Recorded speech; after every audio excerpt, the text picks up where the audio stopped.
నేను క్షమాపణ డిమాండ్ చేస్తా ఉన్నా. ఇంకొకసారి ఇటువంటి తప్పుడు ఆరోపణలు చేస్తే ఇప్పుడు చెప్తే నిజంగా నేను ప్రశ్న మాట్లాడుతా ఉన్నా. రా చౌరస్తాకు రా, నీవు ప్రవీణ్ గారు రా, 7 గంటల అడుగు వస్తా నేను.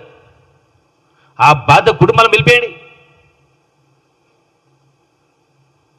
బేకూఫ్ నాయకులు బేకూఫ్ మాట్లాడుకుంటూ మీ బేగు మాటలు అంటే పబ్లిక్ అంతా చూతే చేస్తారా? ఇన్నరా జూపల్లి సార్ మాటలు. మరి ఎందుకు ఇట్లా అంటున్నాడు అంటే, మొన్న కారు పార్టీ బుడ్డ లీడరు శ్రీధర్ రెడ్డి సారు జీవి పోయింది కదా, ఆయన సాగు సందారికి పోయిన కేటీఆర్ సారు, ప్రవీణ్ కుమార్ సారు, మందు మంత్రి జూపల్లి కృష్ణారావు సారు అండలేంది ఇసొంటివి కావు, జూపల్లి గారే చేపించిండని అన్నారు కదా. నేను గిట్లా అట్లా చేపిస్తే దేనికంటే దానికి సై అని జూపల్లి సారు సవాల్ చేసిండు. శివాలతో రాజకీయాలు చేస్తారా, అన్ని బేవకూప్ మాటలు మాట్లాడుతుండ్రని అనుకొచ్చిండు.